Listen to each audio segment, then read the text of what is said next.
putting us live streamed. Okay, Bezos Hashem Yisbarach. I want to start with a crazy thing that I was privileged to make a siyum in Likutei Moran the other night, on the night of Rabbeinu Yahrzeit. And ridiculously enough, the very, very last Torah in Likutei Moran has an incredible. We could spend a whole hour just talking about this reference to Iyov. Absolutely mind-blowing, insane, change your life kind of a thing, like wild. Rabbi Nachman is talking about how there are 10 types of song, and they are listed. They're listed in the Gemara in Psachim Kuf Yud Zayin, and he tells you a few places in the Zohar also that speak about these. And this is Rabbi Nachman's famous Tikkun HaKlali, and the idea from Chazal that David HaMelech composed the Psalms, the Tehillim, with 10 different types of song. The way I like to translate it into Leibish language is that if there's something wrong, if there's something broken, do you know if you hear me? If there's something broken, it means some part of me is not singing. That's why the tikkun haklali, the fixing for everything, is to get to the root of what it means to truly sing and sing, right? And these are prophetic modes of singing, and all of nature is singing. And Rabbi Nachman says it's so good to go to nature. One of the big reasons is because the plants and every single blade of grass and all the trees will put their song, their energy into your prayer and help you. So he lists the 10 types of song. Okay, one of them is tefillah, which we're used to calling prayer. For Rabbi Nachman, this is one of the 10. He says this is one of the 10 asara minei negina. When I say song, not precisely song, it's more like melody. Negina. It's a very fascinating word, negina. And he says there asara minei negina. And one of them is called tefillah. And most of them, he brings root verses for each of them. Each one of the 10 has a verse that it's like hinted at, and that's like its headquarters in Tanakh. Incredibly, I can't say I said a lot of introductory, exciting words before, but incredibly, the verse. And each one is, I'm sure, spectacular. I didn't really look into each one of these. But the one for tefillah is a verse from Iyov, chapter 6, verse 6. It's part of Iyov's response. Iyov is Job. Right? It's part of Iyov's response to the first of the first of his friends that has come and told him, right? Eliphaz. And he says, Haye'achel tafel mibli melach, im yesh ta'am berir chalamut. Okay, shall unsalted, tafel, all the Mefarshim say, it's this very interesting word, taf, fe, lamed, inyano davar she'eino metukan kol b'sar. Kol says mitzvah siyum, something that is not, hasn't been seasoned, hasn't been cooked, hasn't been flavored all the way. And will it have any taste in the rear, in the saliva of the mouth? Chalamut is will it have any good taste in a person's like healthy saliva in their mouth, right? He said what he's referring to is the philosophizing and the non-comforting and the kind of up there abstract answer that he first encounters after losing all his children and all his wealth, and then having his body covered in horrible, he said only the gums of his mouth were untouched. Everything else in his body had some kind of boils or aches and pains and terrible. And so he says, your words, who could eat unprepared food that's missing the salt, right? So Rabbi Nachman said that word tafel, unprepared, that's the root for the word tefillah, for the name of the one of the 10 types of melody in the world that is called tefillah is that word tafel. Mom, it's unbelievable. It's like unbelievable.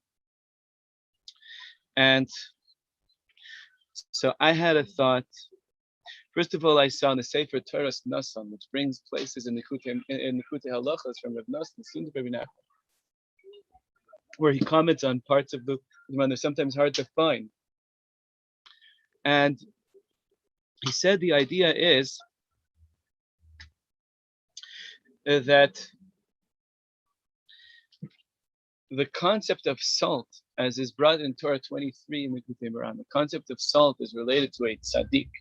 Somebody who is truly righteous is compared to salt.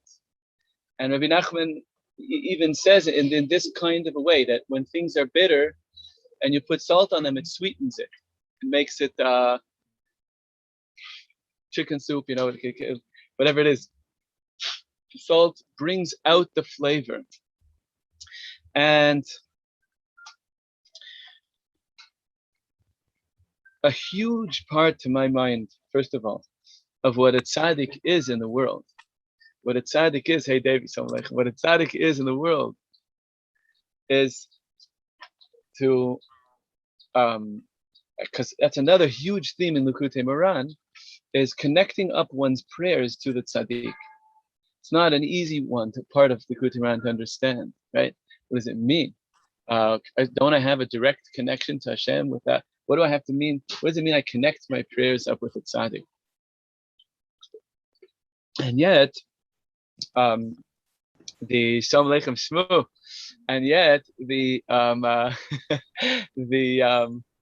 that we see it in a certain way every day in shul. There's a shliach tzibur who stands at the front, and even when they're not doing the official repetition and where you're listening and you're connecting your prayer to their prayer, even the whole way through, they're carrying and kind of holding the energy of the shul.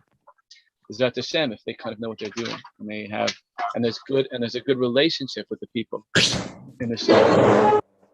So this incredible connection that Rabbi Nachman makes in the very last Torah in Likutei Moran, that the root of the word tefillah, which is one of the 10 melodies, the 10 forms of melody that are available to us as human beings to sing to God, it comes from the word tafel, which means unseasoned, unsalted food. So it's quite amazing that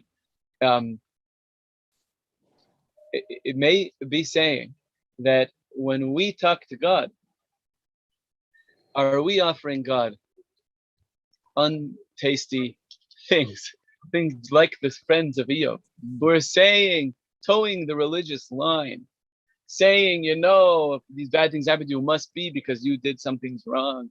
And God, of course, is just. You ready? You getting ready? And doing this whole,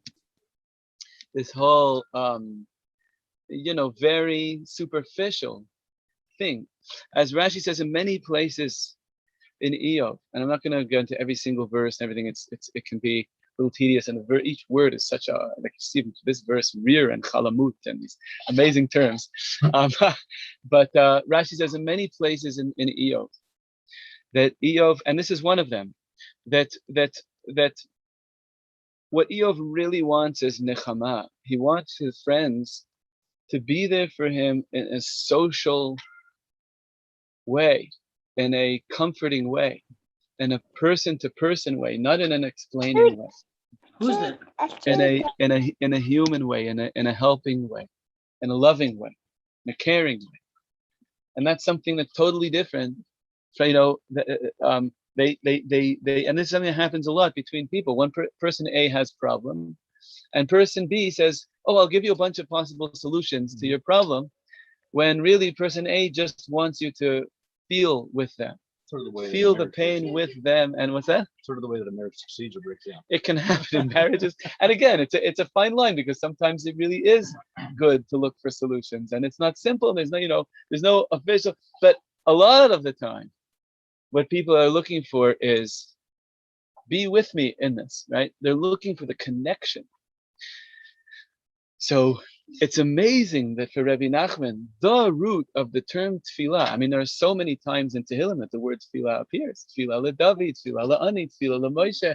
None of those does he choose as being the headquarters in Tanakh for that root type of melody that is called tefillah. This is the one he chooses. Hayeh achel tafel. Does anybody want to eat unseasoned, unfinished food? Who wants to eat? Hayeh achel. It's a rhetorical question that Iyov is saying to the friend. What? I think I'm going to eat with you.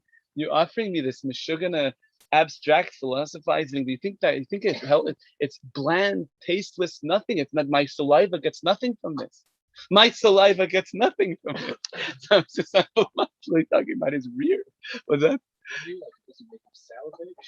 Maybe it doesn't make it salivate, or it doesn't. It's not excited to this. Yeah, right. Exactly. Wouldn't the good food? A big part of, and this is one of the things of Bichlal, right? In Chinese medicine, so they speak about this that we need to chew your food well before you swallow it. And this is something that in today's hyper fast society, the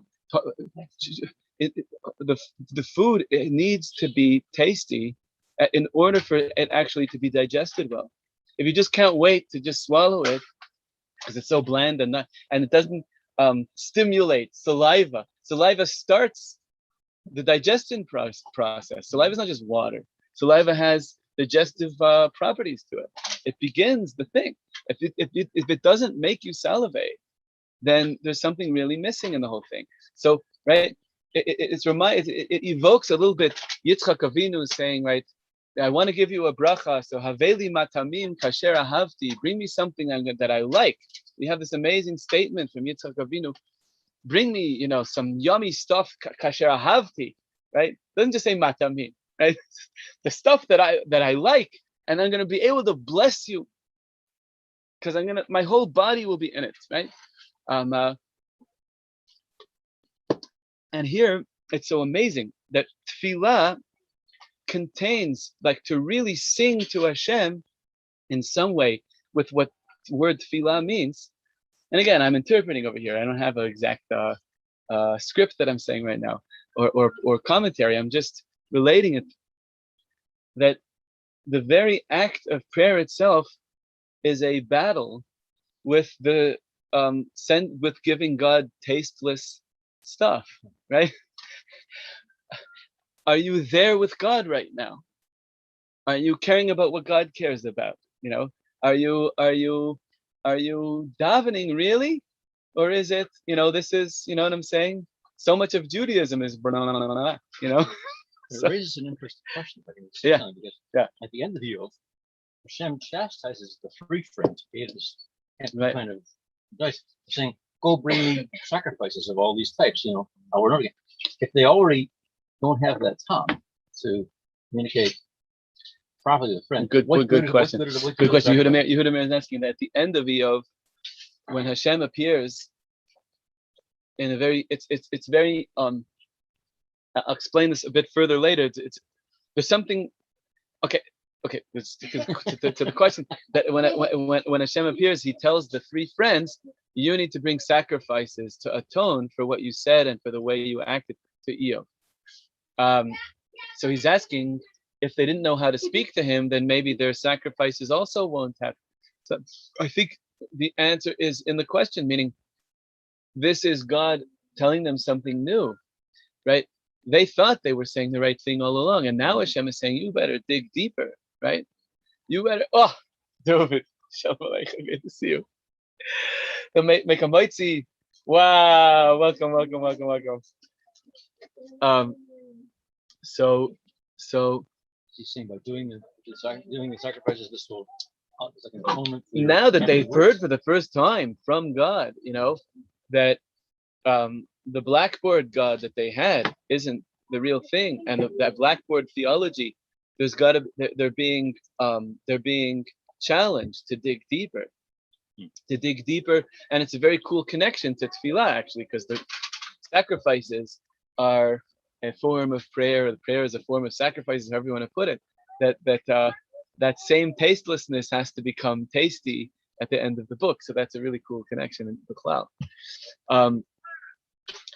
Fine. This was this opening idea that really you could do a lot with that. You could do and also I want one more thing that I particularly find helpful in terms of Rabbi Nachman of Breslov in particular, who's the one who made this connection between tefillah and tafel, which is welcome, brother. Which is that Rabbi Nachman is one of the few Hasidic rabbis who really spends a lot of time on affirming the experience of a godless world, right? He really affirms that it feels that way sometimes, that there are questions that really have no answers. Particularly Torah 64 comes to mind, but there are others where Rabbi Nachman really speaks about the Chalal HaPanui, this empty void, and really affirms it. And in a certain way, prayer that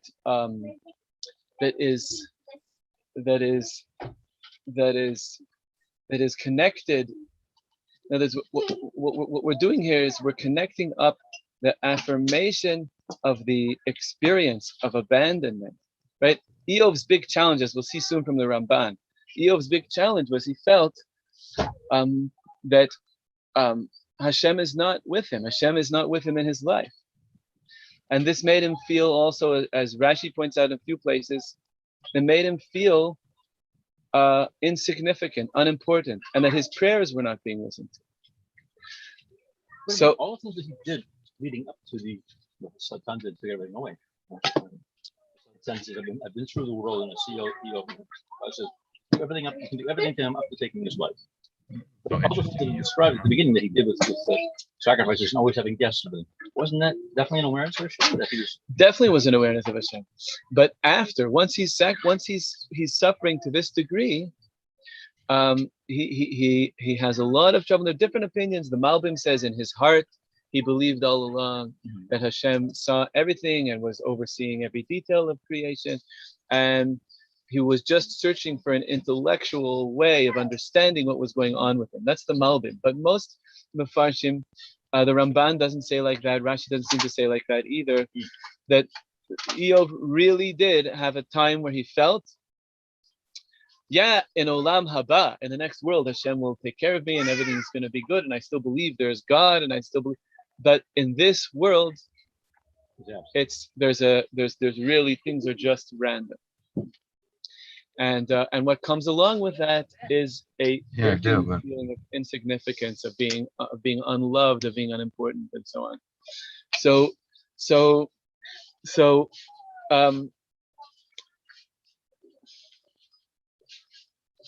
remember where I was going with this. So this idea that tafel is the root of the word tefillah. Tafel means an unsalted, unfit, unseasoned food that Iyov compares the answers of his friends to. It doesn't make me salivate, what you're saying. It doesn't have any. And that word is the word Rabbi Nachman says is the root of one of the 10 minei negina for tefillah. Wild that he shows that. Is that, and that Rabbi Nachman says in another place that the tzaddik himself is the salt. And that Rabbi Nachman, as a tzaddik, worked so to speak so hard to affirm people's experience of abandonment and of chalal panui, of really having questions that have no answers, which is really so much at the heart of Iyov. So connecting one's prayers to Rabbi Nachman in the sense that he's inspiring us and telling us, Afal Pichein, don't give up. These incredible words of Gewalt Zaitach Nishmiyash, that 200 years ago are still strengthening thousands and thousands and thousands of people to this day, because they emerged from the authenticity of a person who cared, who got it, who got the emptiness and the experience of the emptiness.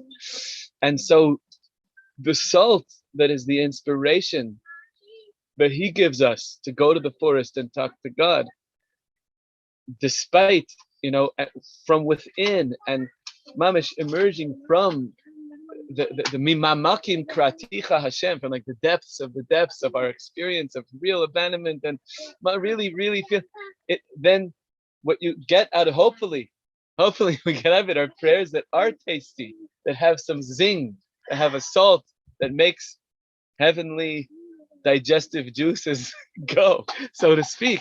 That there's a davening that has a punch to it, and it's not just parroting words that and just saying stuff, and just a kind of an intellectual thing, something that has a heart. Avodah shebalev, avodah shebalev. And Torah 49, Rabbi Nachman speaks about how the empty space, the chalal panui, we experience it in our heart.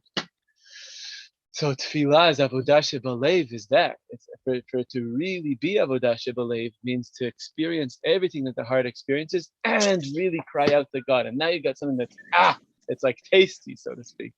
Fine. I want to basically I'm going to say over two more main points, and then we'll be done. Each one will take maybe 10 minutes or something.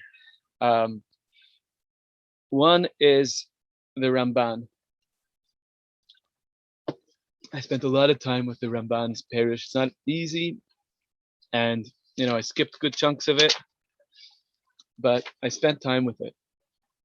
And the Ramban, in his introduction, he writes that, and I once asked, my father knows that I once asked Carlos Frankel this question, actually, when we went out with the faculty to sushi that night.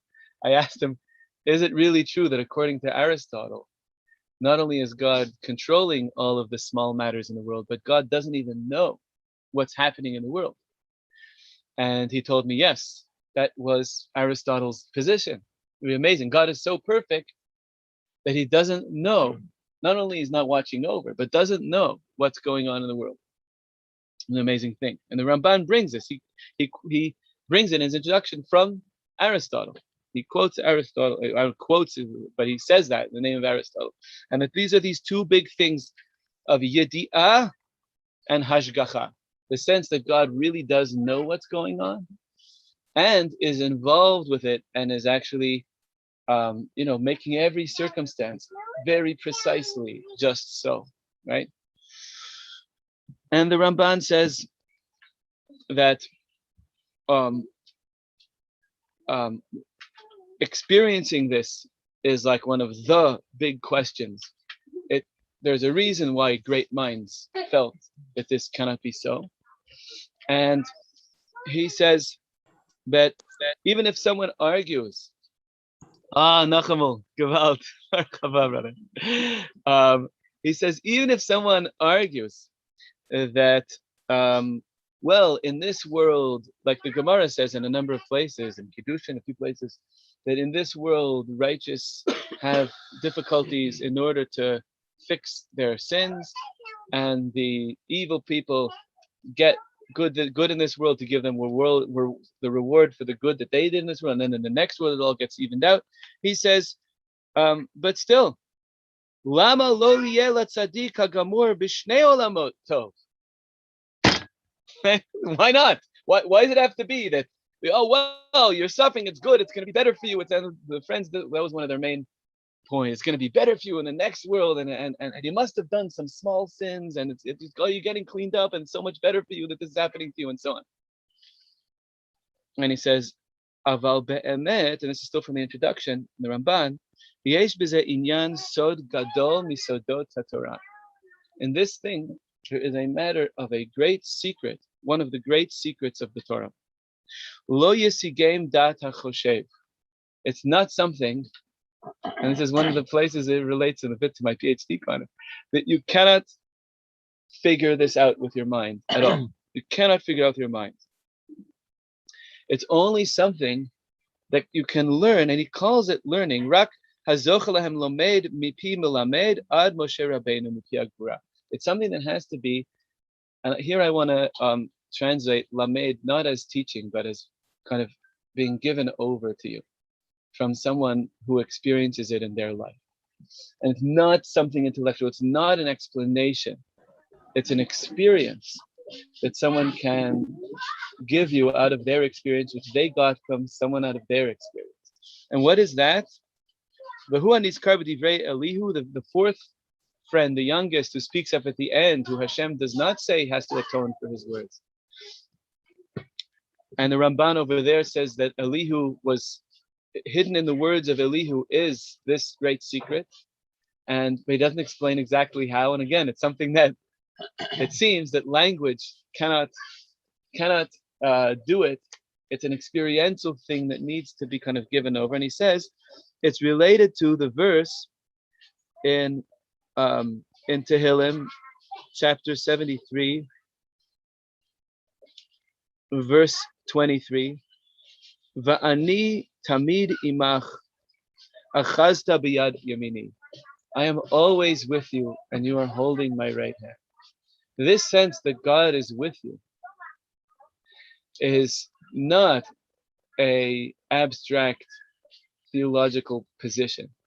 It's a sense that God is with you, and that your Rebbe's, and it's something that can get passed on and given to you, and he doesn't say it here exactly, but from Iyov, you see Iyov didn't have someone to give it to him. He got it direct, and I think that's also possible. And I think I've seen it happen with people, even with myself to a certain degree. We go through heavy stuff, and you protest, and then something.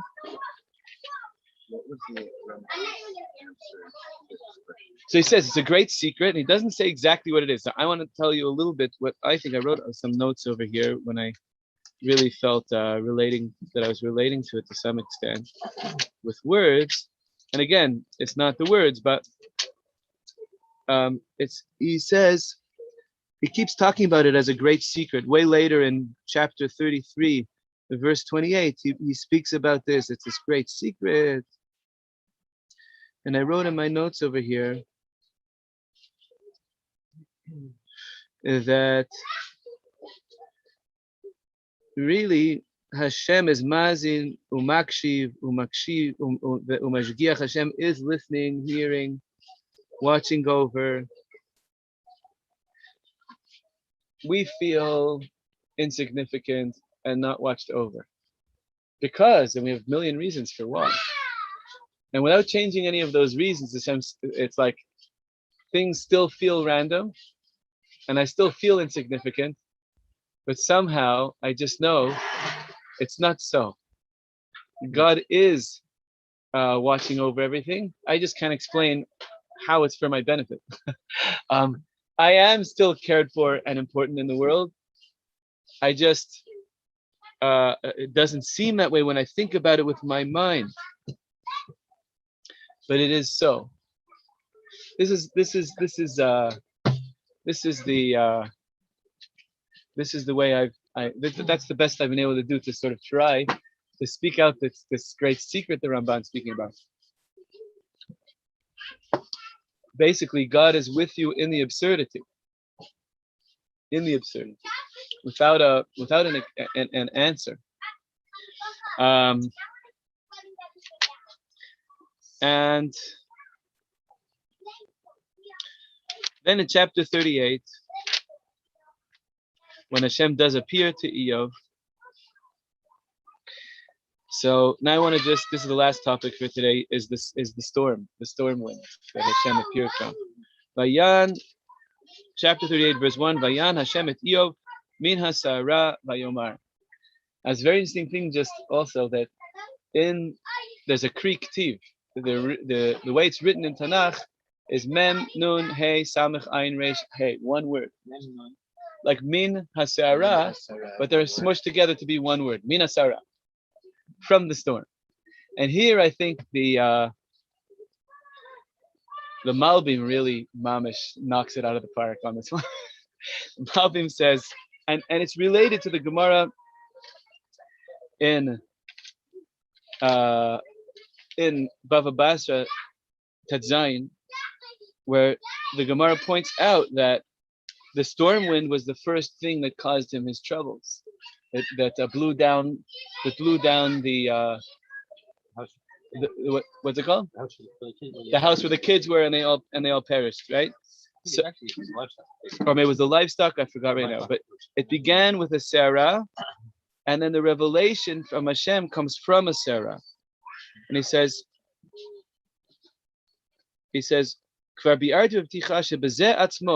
the revelation itself, and again, this is again talking to the thing of an experience.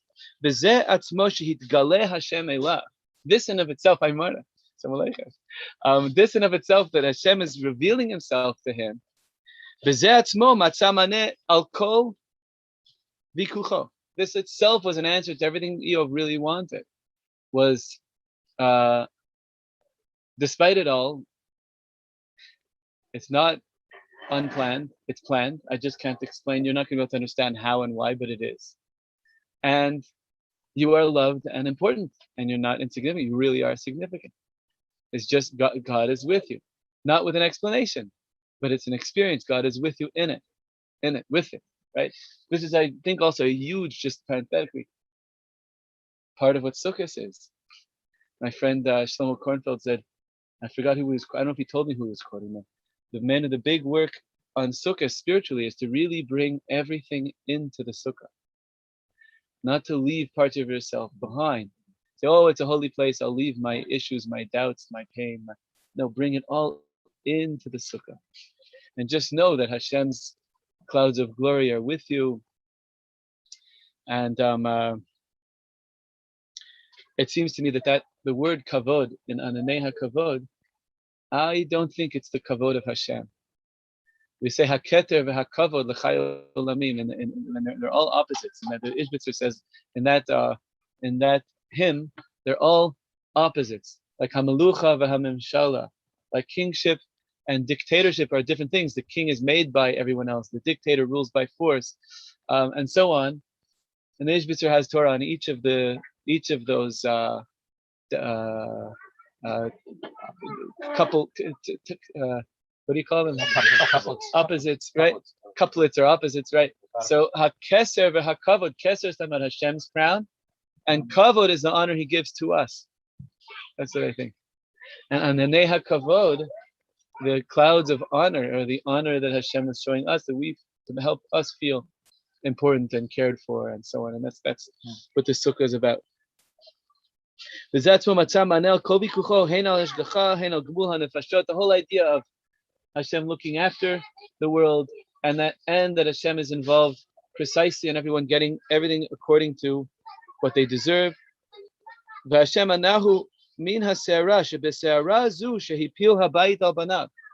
that same storm that made the house fall on his children, destroyed his whole house, his whole family. Right now, from that very place, not from somewhere else, from that same storm, mamish unbelievable. To bring him back to a place of feeling that he has a home again, and that he has a sense of God in his life again. That Hashem has the ability that within the very thing that is used for the punishment, that itself is the healing. And this is something that you meet these people that you cannot, I'm sure if you looked on YouTube, you could probably find several of them. They're rare, but they really do exist. People who will say, when I had that chas v'shalom accident and became quadriplegic, it was the best thing that ever happened to me. There are people who will say that and will fully and mean it. It's really beyond. It's not something that you can tell them right after the accident. Nothing anyone can ever tell them. It's something they can say and kind of discover through the experience of their of life, and through what that crazy challenge evoked from them. And it's really, really beyond. Like, this is really it's really, really not theology, not a speech, not words. It's really experiential. And there's one other place, there's Min HaSe'ara in chapter 38. And then Iyov speaks up, and there's just, you can almost feel the sigh as he speaks back to God. Just a couple of lines.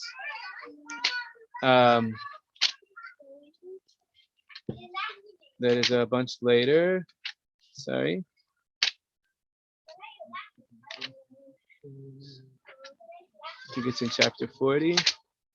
Yeah, just a couple lines, verse 3 into verse 5. Vayani Iyov et Hashem, ve'amar hen kaloti ma shiveka, yadi samti l'mofi. I put my hand over my mouth, says Iyov. Achati barti v'lo eneh, u'shtayim v'lo asif. I said one, I won't say more. I won't repeat. And then Hashem answers Iyov again from the Se'ara, but this time missing the hey. Vayan Hashem et Iyov means Se'ara, and again it's the same word. So the preposition and the noun being scrunched into one term, I think that's meant to talk about this kind of collapse of language into an experience of the original story. It's really an amazing, almost like a visual of. It's not just a word that's being parsed out in the normal sense. Min sarah, min hasara, like one word. You have to read it, to make it intelligible. You have to pause a tiny bit in between them. But in the Tanakh, it's written as this one thing. And here, I think it's the Ramban who says, what's the difference between the hasara and sarah? Is that the first one was with the hey hayediyah.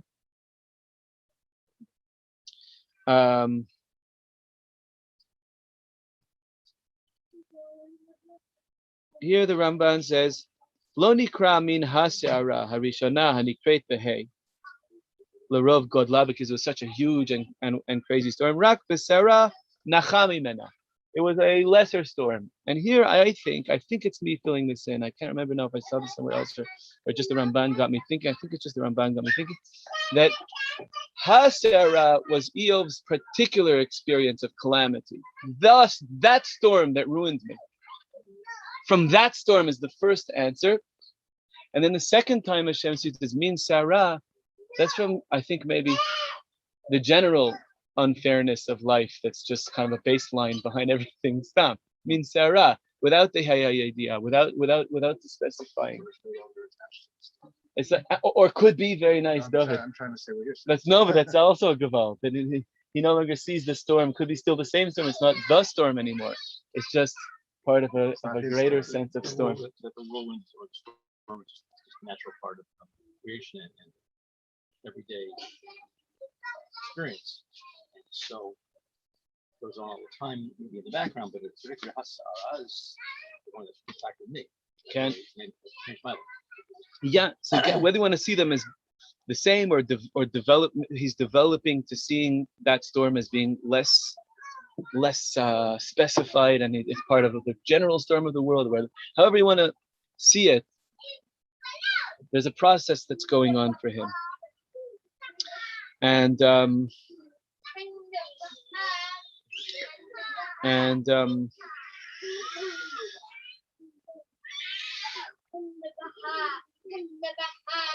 we have actually a minion here? I think there's another Shlomo's back inside, I think.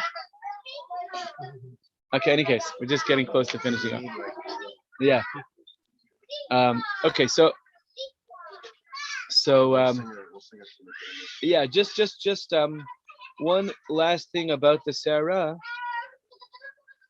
is that Rashi on that verse, the first one, Min ha-Sarah, Rashi says, and this is from the Gemara in Bava Basra Tezayin, that there's another play on the words. Min ha-Sarah is Maneh Se'ara. Count the hair. What does that mean? Count how many hairs you have on your head. But I'll give you answers that many, right? Kind of this, on the one hand, there's this beyond. Oh, brother, Baruch Abba. We opened your bottle. I never gave it to Davey, so it's here. I knew it would be there. So min ha-Sarah is maneh Sarah. As many hairs as you have on your head, I'll give answers. In other words, when the here it's kind of getting into the divine kind of contextual perspective that just dizzies the mind of the human being, right? How many hairs do I even have on my head, right? And for each one, I'll give you an answer. It's this beyond, and then he goes into the excessively tiny. that later in verse 25 says, Mi pilag l'shetef ta'ala, that Hashem says, who separates the flow? And the Chazal say means the flow of your hair. That it looks like it's a flow, but actually each hair has its own follicle. And the Talmud says if two hairs would grow from one follicle, it could be dangerous for a person. And that God is, if I'm paying attention to each follicle as it grows in your head, of course I'm paying attention to, as the Gemara says, that Iyov said to God. He doesn't say it in the book of Iyov, but the Talmud says that the kind of the oral Torah aspect of what he was saying. He said, maybe God, did you get mixed up? It's Iyov, not Oyev. It's like Gemara. It's Iyov saying, it's not all right. And so God is saying, you think I would get mixed up about that? I'm making sure that each hair on your head grows of its own separate follicle. Right? So within this term, Mina Se'ara, which on the one hand is this huge kind of psychological sort of therapeutic depth of the very pain itself, that from that painful experience itself, suddenly there's this glint of the divine, there's this revelatory sense of everything suddenly tearing wide open and being okay and God being with me, which is one of these the kind of magical moments that people experience still today. Baruch Hashem, so happy more. And on the other hand, kind of within those words is the excessively many. How many hairs you have on your head, I'll give you that many answers. And the excessively microscopic, for each follicle, I'm watching each hair. So of course, you think I got mixed up between Iyov and Oyev? How could that be? Never, right? So, so this is this place of this revelation. So it looks like two guys just came in. I think we have a minion. Baruch Hashem. Okay, so I'm gonna now read the last. But I need to bring a sitter. Can you grab a sitter? Thank you so much. Yeah, it's fun to just. There's so much Torah to it. Oh my God, there's so much Torah in this. Oh, okay. So before that, so some people just can't. I'll tell you one more thing from Reb Nassan, which is another thing that he bases on Chazal. If you heard my Shabbos Shuva Drasha, was there too, but this is in Hilchas Orla, Halacha Dalid,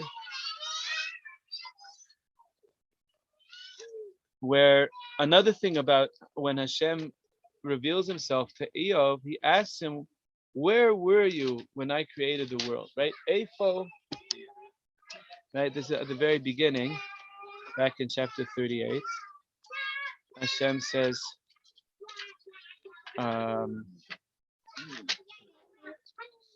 hayita b'yazdi aretz. Where were you when I founded the world, right, when I founded reality? Hageidim yadata bina. So tell me if you know anything, right? So Reb Nassan brings, it's an Orla Dalid, Ois Hey, Ois Vav. He brings a Midrash Rabbah from Shmois Parsha Mem, paragraph Gimel, where Reish Lakish is analyzing this. What does it mean, Eifo Hayita? First of all, what kind of a question is that? You know, where were you when I created the world? It's again this kind of like, it emphasizes the huge gulf between the divine and the human. Reish Lakish says in that midrash something astounding. What's the question? It's chapter 38, verse 4. Eifo hayita b'yazdi aretz hageidim yadata bina. Oh, what's it going on in Shmos? Yeah. 40. It's talking about Betzalel. That Hashem has, in the past tense, called out the name Betzalel. And that means he was called out all the way back from where his soul was in Adam Harishon, right? And so this is getting to a whole unbelievable, other very important perspective on Iyov that Reb Nassan gives, in which he says the following: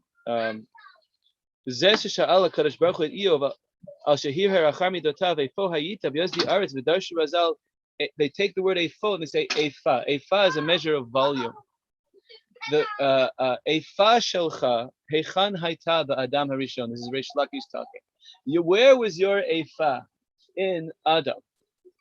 Ki Adam Harishon Hayak and Kayak Kalu Mikol HaNeshamos, adds Rav Nasan. The Midrash says of Shema, were you there? Were you in his head? Shema mirosho, miyadav, miraglo. It's like one of the closest that the Midrash Rabbah gets to really kind of speaking out of kind of Kabbalistic imagery. It doesn't use official Kabbalistic language, but were you in his head? Were you in his hands? Were you in his feet? The different sphirot, the different aspects of what it means. Where were you in Adam Arishon?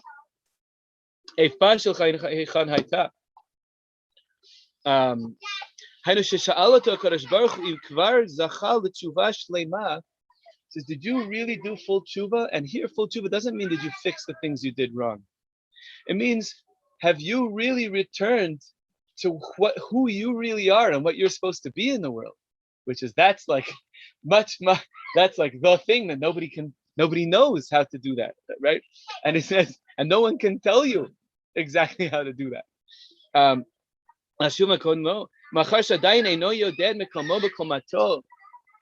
Arishon, and since he does not yet know exactly, what his thing is, how did he emerge from Adam Arishon?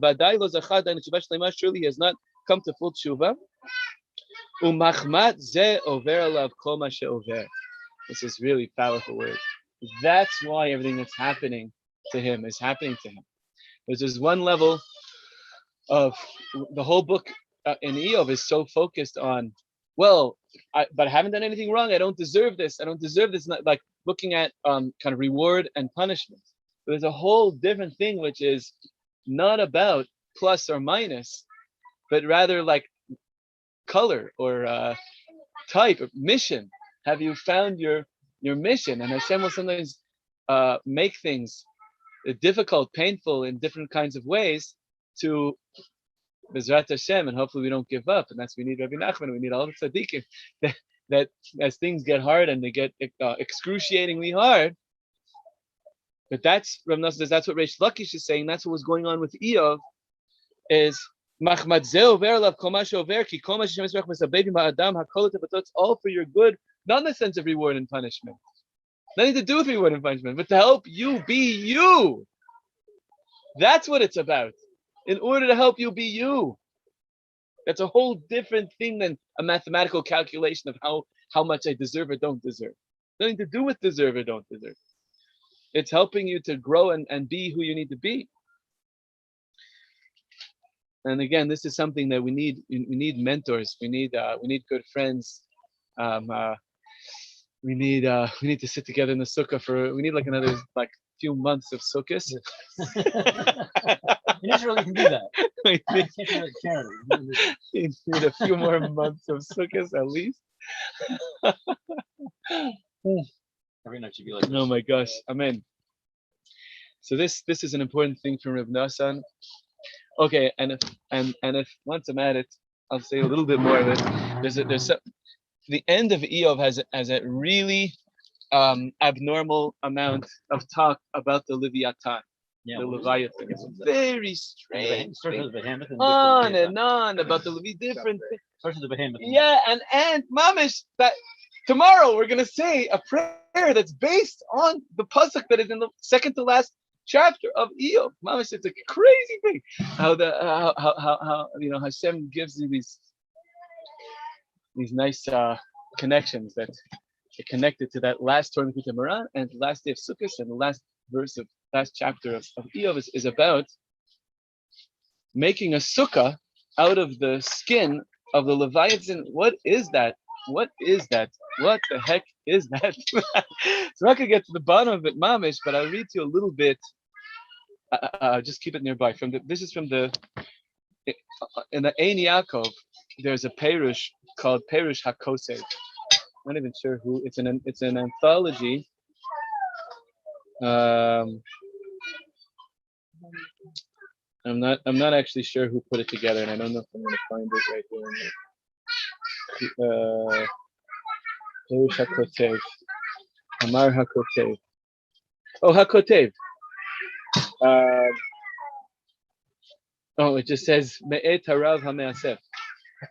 But maybe that means Rabbi Yaakov Bar Shlomo ben Chaviv, the one who put the Ein Yaakov together. Maybe it's from him. Yeah. So what happened is there was this great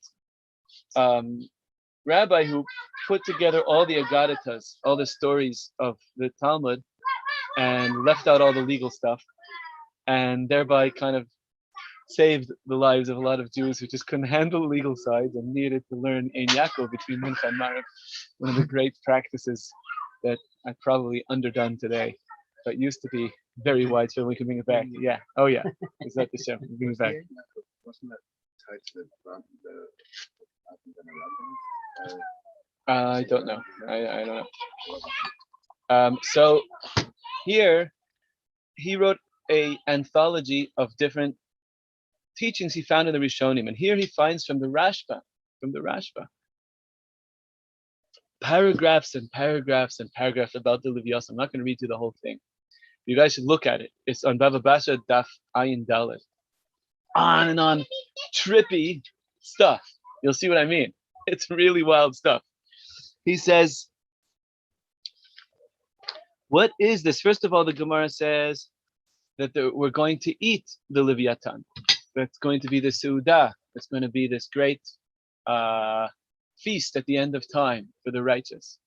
And then it says they're going to sit in a sukkah made out of the skin of Leviathan, as is pictured in that my kids put together over there. So Leviathan, so he says like this. He says,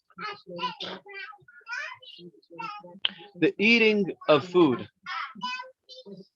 is something that energizes the mind also, he says, right? This we understand. He starts off slow. He says, כבר נודע שבקצת המאכל משתה יעוררו כוחות הגוף ובהתעורר כוחות גופניות יתעוררו ויחזקו גם כוחות הנפש לאיזה עניין שיכוון אליו האוכל להמשיכם ולהישירם אליו. לפי שהמאכל והמשתה סיבות גדולות לשמחת הלב ולהרחיק העיצבון והדאגה. We know this as Jews, right? We eat, it helps you feel better. You feel better. It makes you happy. Have some food in the sukkah or whatever.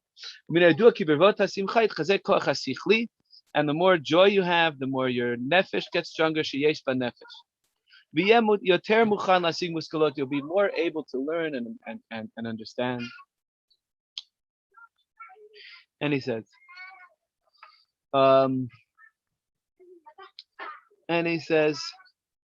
similar eating can have a similar effect to music, as we find by Elisha. He said, "Kechuli min again to bring to me a musician," and the Chazal say, "En nevuah shorah lo mitoch atzlut, mitoch simcha." And this is the same kavanah. And he says also, mamish unbelievable, that they Chazal set up davening be'itot ha'itzavon v'hadaga. They set up times to daven where you might otherwise get stressed and be worried. Right? As the time of day changes, like, it's getting light out. Oh no, the sun is starting to set. Oh no, it's getting dark, right? So now we daven. Then he says, when Yitzchak asked for the food to bless his children, and he goes on and on, many lines over here. And he says also the man that the Jews ate in the desert. שנתנה תורה ונשפע שפע נבואה לדור הוא לפי כי מן הנראה מניינו היה ראוי ונאות מאוד לעם ותדים לדעת אמיתות להתבונן במושכלות. Hashem gave him a special food that would bring them there. And he says,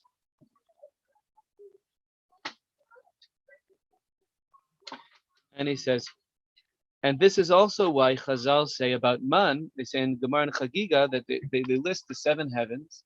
And one of the 7 heavens, Shechakim, I think, is the place where man is ground up for the righteous, right?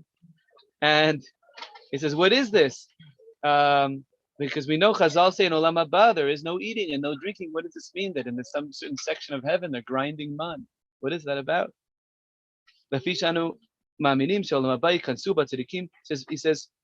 says it's because, says Rashba, he's quoting Rashba verbatim. That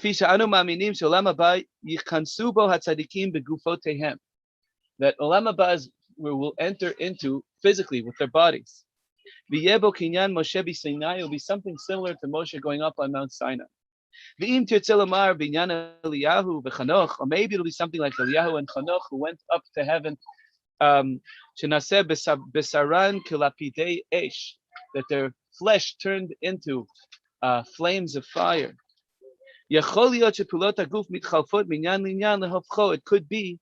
I don't know if he's talking like E equals MC squared or something, that the physicality of the body can turn into something else.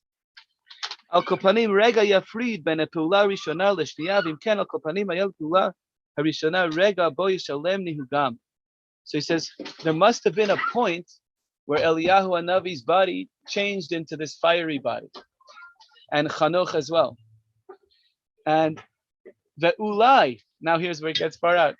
Ulai ota seuda hameuteret latzadikim. This meal is going to be the transitional thing. You eat from the vivyasan, and it will change your body into something else. Yeah. The ulai ota seuda, there's a Rashba talking. Ulai ota seuda hameuteret latzadikim tiyes sofa zman shenoeg bo inyan tulot kukniot. That will be the end of eating. There'll be one meal that will end the whole thing of eating. The meal to end all mitzvahs is the Last Supper, right?